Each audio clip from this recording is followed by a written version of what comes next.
upgraded my status. I put on Dior cause I just love fashion. Let's make the play for the pat, he tassing. Told her I should better die, I take my cut from the back. Okay, let's watch this Pat video. How the most hated man in comedy lost everything. I don't know who this is. Dane Cook does not make me laugh at all, in any way, shape, or form. How can any comedian get as famous as Dane Cook has with no jokes? He doesn't make me laugh, but that doesn't mean he's not funny. He doesn't get credit. He came up with a new genre sort of style of comedy. That guy is a total fucking trailblazer. This guy is a monster fucking talent that can kinda do anything. Dane Cook made his network television debut on Letterman in 1997. When I was little, my dream, all I wanted to do was take... Television debut on Letterman in 1997. 97. When I was little, my dream, all I wanted to do was take karate. I used to run around my house. And I begged my dad, I was like, Dad, please, can I take karate? Come on. Nobody could have predicted that this guy would become the biggest comedian in the world just a few years later. Maybe.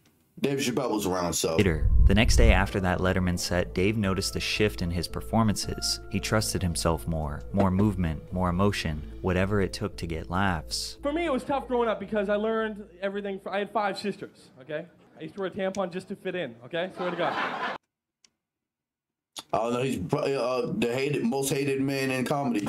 Here comes Peter Cottontail. Nah, crazy. Love sex. I always, you know what I mean? The thing, it's just, I'm crazy for it. I just, you know, I'm... 1 year later, Cook would appear on the new show Premium Blend on Comedy Central, a stand-up comedy TV show that helped amplify numerous comedians in the late 90s, including Dave Chappelle, Gabriel Iglesias, and Amy Schumer. Then in 2000, Dane got a half-hour special on Comedy Central Presents. It seemed like he was on the right trajectory to becoming a mainstream success, but his career reached a standstill after that special. Some of you might think it's because he wasn't funny. He got enough exposure to a large audience through TV, and they decided they wouldn't be paying money to come see him live, which could be true. However, comedy as a whole was in a rough spot. The late 70s and 80s witnessed a comedy boom that the world hadn't seen before. George Carlin, Richard Pryor, Steve Martin, Eddie Murphy are just a few of the many icons who dominated that era. However, the 90s saw a huge downturn. Comedy clubs were closing all over the country, and the Comedy Central TV channel was yet to be established. Most successful comedians in the 90s usually got their notoriety through television sitcoms. Everybody Loves Raymond, Home Improvement, The Jamie Foxx Show, All American Girl, Drew Carey Show, the list goes on and on. Bernie Mac Show. If you haven't watched it, do your research. Rest in peace, Bernie Mac. And on. These comedians would earn a fan base, then embark on a large stand-up tour for the audience that loves their TV show. Now obviously in the 90s you can't just produce your own show and upload it to TV, so comedians who didn't have Hollywood connections needed to grind for years. They would do short stand-up sets in comedy clubs all over the country and slowly build their reputation. Dane was willing to do that old school grind. He hoped at one of his open mics he would catch the attention of a talent manager with connections, or a network looking to cast him in a massively popular TV show. But by 2003 he basically had nothing to show for, besides being the intro for Smash Mouth's all-star music video. I am the Waffler. With my griddle of justice, I bash the enemy in the head, or I burn them like so. Dane had also just released his comedy album Harmful If Swallowed. Harmful If Swallowed. And had nobody to promote it to. I didn't even know that was him in that Smash Mouth video. I didn't know that. Hands, and this decision would launch him into superstardom. But first, let me tell you about today's sponsor, War Thunder. Shout out, Pat. Get your bread. I ain't mad at you, brother. Get your bread. Get your bread. August 1st, 2003, a new social networking service called MySpace has launched, and after a few months of it being public, Dane Yo, can you actually make a MySpace account? Hold up, let me see. Let's see if we can do this. Hold on, let's see. MySpace. No shot you can still make an account. Oh, shoot. Wait. What the heck? Yo, what the? Oh, I never had a MySpace in my life. What the heck? Connect with people. Take the bun out. Yo, come on, bro. decided he would give it a shot. He signed up and immediately started spamming clips and links to his short comedy sets, which were hosted on his website, DaneCook.com. Just like comedians today post 30 seconds to multiple minutes of a set on TikTok, Dane did the same thing on his website. Long before every social media was riddled with spam messages that linked to identity theft criminals, people would actually engage with someone posting a link that says, check this out. Dane gained thousands of friends very quickly. On MySpace, they were called friends, but it's the same thing as followers. He began sending them messages. And I was like, yeah, this new thing, MySpace. I get on there, I take my 2,500 people, and one night I come home from the Laugh Factory, and I spend the whole night, I think I probably respond to 2,500 people. Like, welcome to the, by their name, Carla, in Iowa. I saw it's your birthday last week. Happy birthday. Yo, here's a link, and I start sending people. Yo, Glaze. Oh my God, yo, the Glaze, yo. You have saliva literally drooling from your fucking mouth. Nigga, relax. I spend the whole night. I go home every night for 4 years. I shook every hand digitally with every fan and sent links to pretty much every single person until I had millions of followers and could not do it anymore. Dane was doing the door-to-door sales equivalent of marketing his comedy online. One by one, he created a digital empire on a site that was being grossly underestimated by the entertainment industry. On top of MySpace, Dane also saw the value in putting audio versions of his comedy on sites like Napster and even LimeWire. What is Napster and LimeWire? Little by little over the next year, fans purchased, or more likely, illegally downloaded his Harmful If Swallowed CD, which contained iconic bits like the BK Lounge, Monopoly, Not So Kool-Aid, and Tire in the Face. Not So Kool-Aid? That seems kind of racist. Drive-through every night. Why do people insist on yelling at the drive-through? You know, it's modern technology. I'd be there with my little headset. Hi, welcome to Burger King. May I take your order?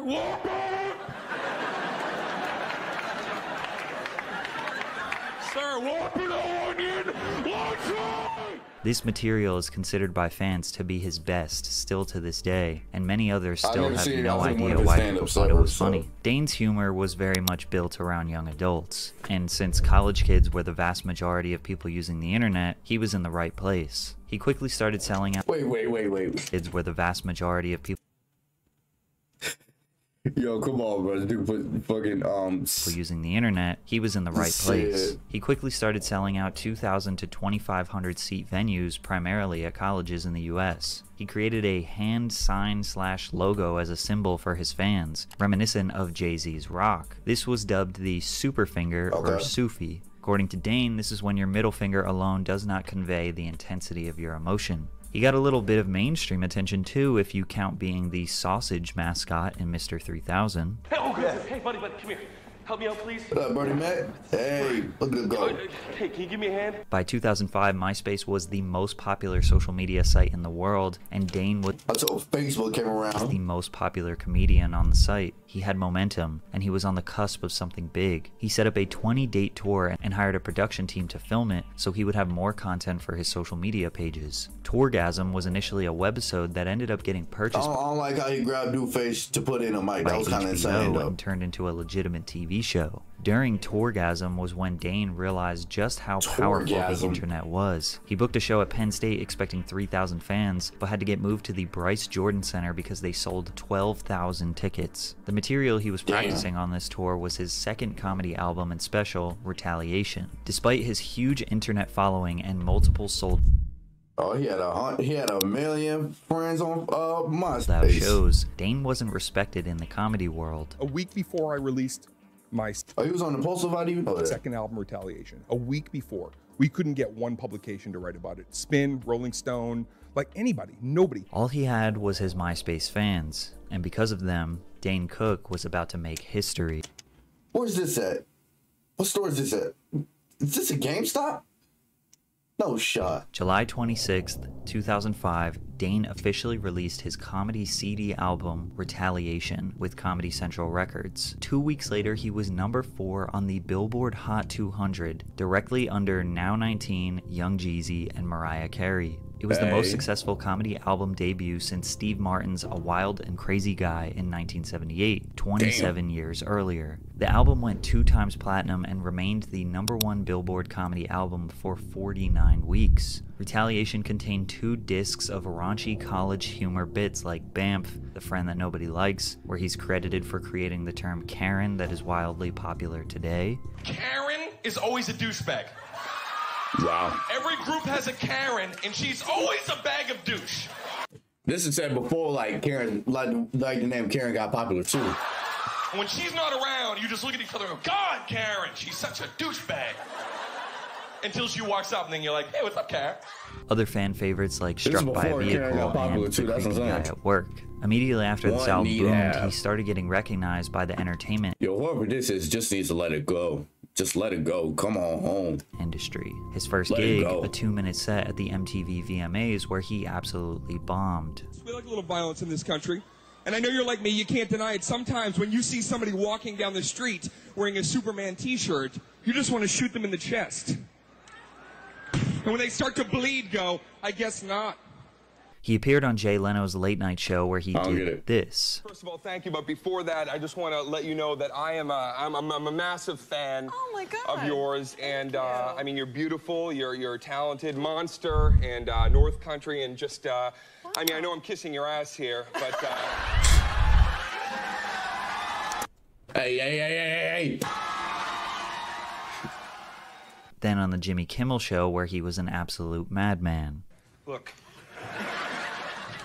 She's exceptional, okay? True idea. She's exceptional. She's exquisite. She's so many words in my vernacular.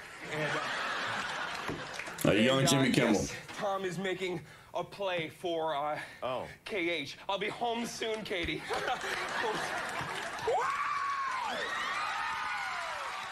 He lost it. He's lost his mind. He got to host SNL in December 2005 and then a second time in 2006. He hosted the Teen Choice Awards in 2006 because he was every teen's favorite comic. Dane also starred in a new film alongside Jessica Simpson called Employee of the Month, which is honestly a pretty solid movie. Easily his best role. From there he had Good Luck Chuck and My Best Friend's Girl. His stand-up exploded to heights that people didn't think were possible. Cure Insurance Arena, Meadowlands Arena, Michelob Ultra Arena, Allstate Arena. Dane Cook was selling out 5,000 to 12,000 person venues every week, which peaked when he got the opportunity to perform at the legendary Madison Square Garden. The only problem was he didn't have any material prepared because he was so busy doing movies. But you can't turn down MSG. Dane had no choice. The promoter apparently had a $150,000 budget to promote the show, but they didn't have to spend a dime because of Dane's social media following. As soon as the tickets went live, he posted the link on MySpace. Sold out. So they added a second show the same day, sold that one out. Dane Cook became the second comedian in history to sell out the Garden 2 nights in a row. The first being Andrew Dice Clay.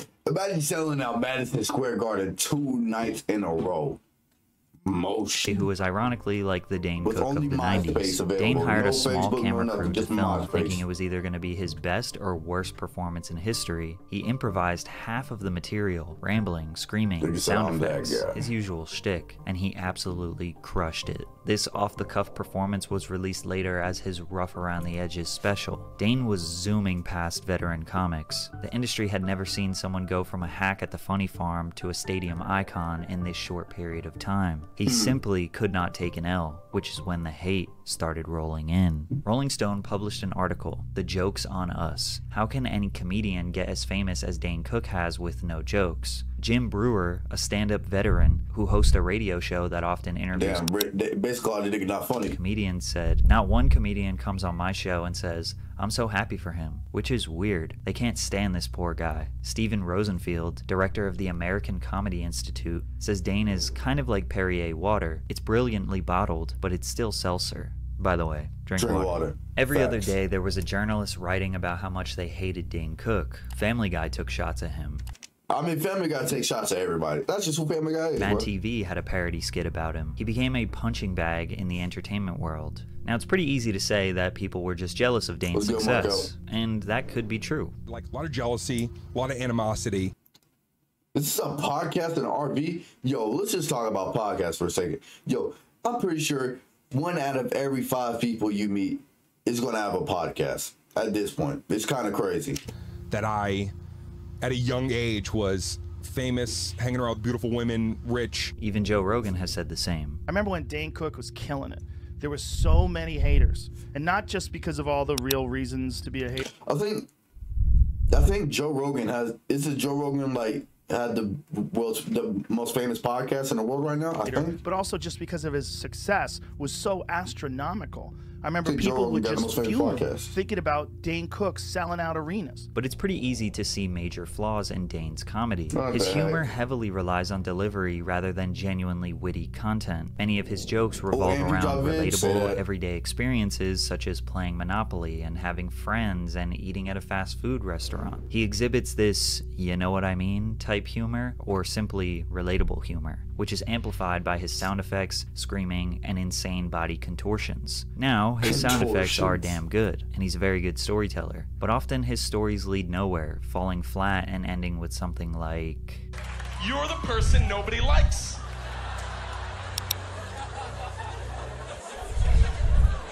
I know, it is so true, and that's why it's funny. It is so true. That's why it's funny. Because it's so true, hence funny.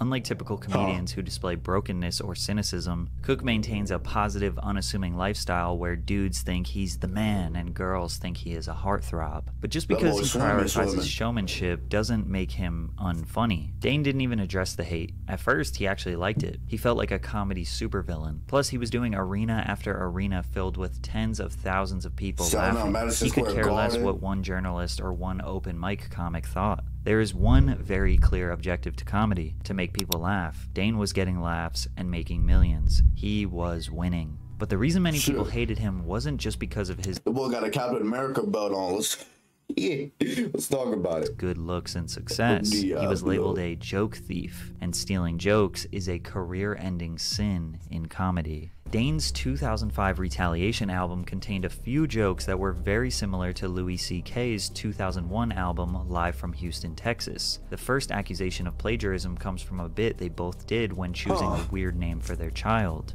I like to have a kid because you can name your kid anything you want. I like that part.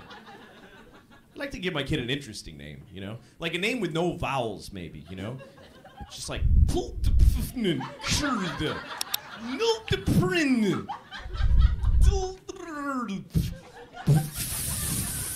just like 40 F. Oh, if he says the same exact thing, that's kind of crazy. That's his name. Then Dane's bit 4 years later. I already have names picked out. I don't even know. First kid, boy, girl, I don't care. The first one that comes out, I'm naming it...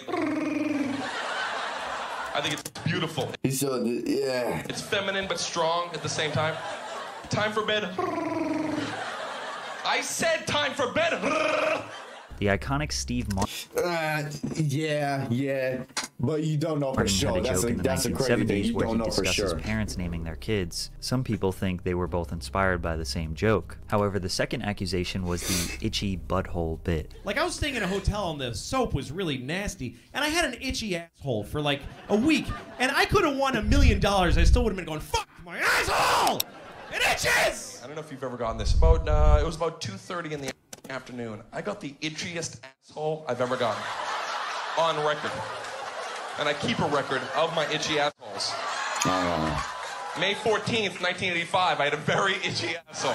This one ousted it. Get out of here! The third accusation was regarding that one's not too crazy because, like, I mean, everybody, you know what I'm saying? A bit where Louis and Dane witness someone about to be hit by a car, and they don't know what to say to prevent it. Because it was happening really fast. I had like that much time to yell, you know. What can I yell in that much time? Hey, you got to my God! You know, that's not... She's gonna open the door again! Ah, shit! As the car was coming towards him, I reached out and I said, "Oh! Oh!" That's all I could think of to say. All three jokes are delivered of. differently, but it's an extreme coincidence that Dane's 2005 album has 3 bits that cover the exact same premises as Louis' 2001 album. That is Louis true, didn't though. actually blame Dane, though, and in a weird turn of events, Louis invited Dane onto his television show to do a scripted scene where he confronts him. Some of my jokes. Oh, scripted. Okay, so scripted. I think you saw me do them. I know you saw me do them, and I think they just went in your brain. And I don't think you meant to do it, but I don't think you stopped yourself either. CK thinks Dane had a case of cryptomnesia. What? Implicit memory phenomenon in which people mistakenly believe that a current thought or an idea of a product of their own creation when in fact they're having calculated previously and they've forgotten. Okay. which is basically when you think you had an original thought or idea, but you heard it somewhere else and totally forgot. Despite Louis giving Dane a pass, comedy fans still hated him, but the joke theft didn't stop there. Dane had a joke about a shoe store in 2007 that was almost exactly the same as Demetri Martin's in 2006, where they both talk about asking for a shoe size and the worker comes back with the wrong size, resulting in them having to cut off a piece of their foot. I went into a shoe store and I said, hey, can I get those in a 10? The guy said, sure, and he went in the back. Then a couple minutes later, he came out and he goes, I don't have a 10, I have a 9. Great. I've never heard this. Because while you were in the back, my toes were severed off. She walks out. She comes up to me, you guys, so enthusiastic, such like optimism. She's holding a boot. She comes right up to me and she goes, we have it in a 9. Great, you guys also have a bone saw anywhere nearby? Wow, Joe Rogan says Dane stole one of his bits about tigers, but Dane changed it from tigers to rhinos. Rogan took matters into his own hands and confronted Dane with a phone call, seeking an explanation. Dane apologized to Joe and said he would axe the bit. Just 2 weeks later, Joe caught Dane telling yet another bit of his on stage once again. Joe confronted Dane in person this time, saying, "What the fuck are you doing? You know that's my bit. You heard me say it. What the fuck makes you think you can take my material and do it on stage?" Despite numerous accusations and kind of a lot of proof, a lot of people still think these were just coincidences, and Dane is not actually a joke thief. But Dane got something stolen from him. Money. Millions of dollars stolen by his own brother. Daryl McCauley was Dane's older half-brother on his mom's side, and while growing up, Dane considered him his first real best friend in his life. As Dane began to make money in comedy, he asked Daryl to quit his job as a corrections officer and manage his finances. For many years, Dane worked extra hard to not only earn money for himself, but also for his brother's career opportunity. McCauley made an estimated $12,500 a month for his role. However, Dane was forced to replace McCauley as his business manager for tax purposes after relocating to Los Angeles. Despite Cook offering to keep him in the company under a different... I don't know if I can live in LA, bro. I really don't know, bro. LA just... I don't know. I feel like if you just go anywhere near LA, you can feel the environment change, like the toxicity in the air. McCauley was still angry. Although he had suspicions, Dane claims that he just woke up one morning and had an epiphany. And then Monday I woke up and I literally sat up in my bed, turned to my girlfriend, woke her up, and I go, I think my brother stole all my money.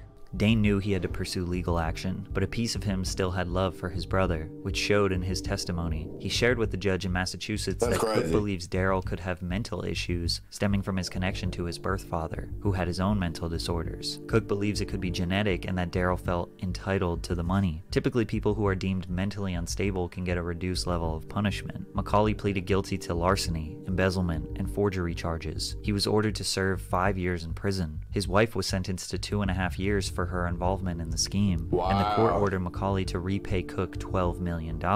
Keep in mind, $12 million is just what they could prove he stole. It's like $12 million, damn. Likely that there was a lot more money stolen. From that moment on, the relationship between the two previously close brothers was shattered. He hasn't spoken. That's crazy. Imagine stealing money from your brother because your brother doing well and you're not doing as successful as him. Obviously, he's gonna help you out in the long run, bro. He got you the job, my boy. Yo. To him since. Adding to that pain, both of Cook's parents sadly passed away in 2006 and 2007, leaving Dane in emotional turmoil, which ultimately led to his downfall. The faster you rise, the harder you fall. Eventually, Dane ran out of steam. His last CD album was called Isolated Incident in 2009, which featured a much smaller, more intimate setting of 400 people and was filmed in one take. It performed well amongst his fans, but at this point, Dane's shtick had been rinsed. Comedy is a slow grind. You need years to develop material, and by the early 2010s, his audience had outgrown his humor. He had a little string of controversial jokes that got him backlash on the internet, like this one at the Teen Choice Awards where Dane pokes fun at Vanessa Hudgens' leaked photos. Where's Vanessa Hudgens?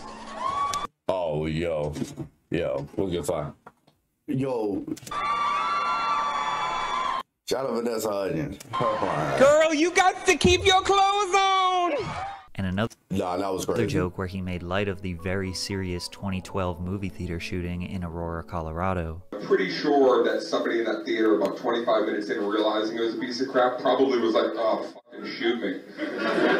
Despite the crowd thinking it was funny, the internet did not. which started a long history of comedians getting their sets leaked and criticized on the internet. Dane had trouble maintaining his appeal to the youth, and his bad plastic surgery wasn't helping. The hate and resentment from the comedy community, why people resort to plastic surgery? Why that? finally started to hit him, and he took a step back from the spotlight. He had enough money to just chill and live a pretty relaxed lifestyle on his own terms. He still did large shows, theaters, casinos throughout the 2010s, a tour in 2013 and in 2019, but these days, he mostly just spends time with his wife, Kelsey Taylor, who is 26 years younger than him. What the fuck?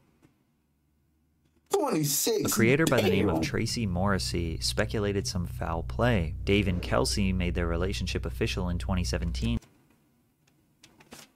Predatory, oh my fucking god. Bruh, damn, 26 years younger? Damn.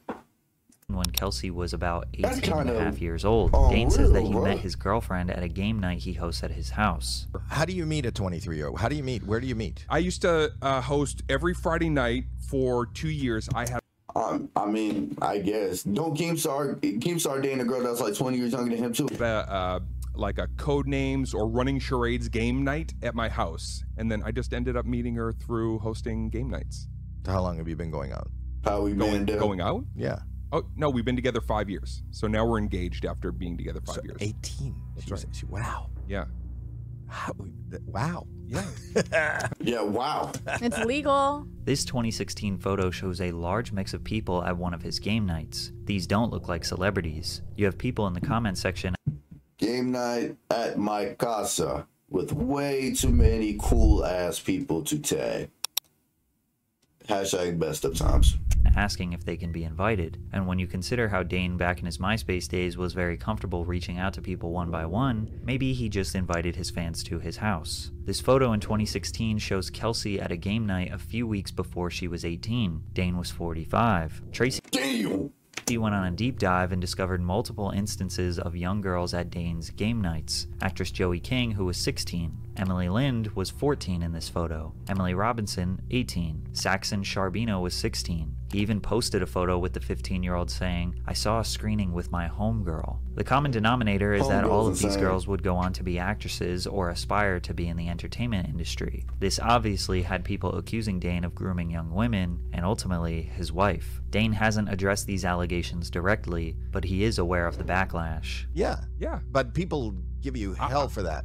Sometimes. Oh, you're talking about the internet. How am That's a whole nother league. Yeah. That's where you live, the internet and your lawn. In real life, nobody's ever had any kind of anything but like giving us flowers and being very lovely. He even jokes about it in his new stand-up. Because I'm 49, my girlfriend's 23. She was doing her homework, and I said to her, bedtime soon, Betty, let's talk before bed. Over the years, Dane has regained his reputation in comedy. Not saying people are admitting that he was actually funny the whole time, but they do believe they were too harsh on him, or maybe hated him out of jealousy, or maybe just hated him to jump on the bandwagon. He was a massive innovator with social media. Listening back to these jokes was nostalgic. Maybe they didn't age all that well, but one thing for sure is Dane was a huge reason why a lot of young people got interested in comedy. Me especially. I don't think I would care nearly as much about stand-up as I do today if it wasn't for Dane. Remember, use the link in my description. Yeah, no, I can't even do it, Pat, but WVid.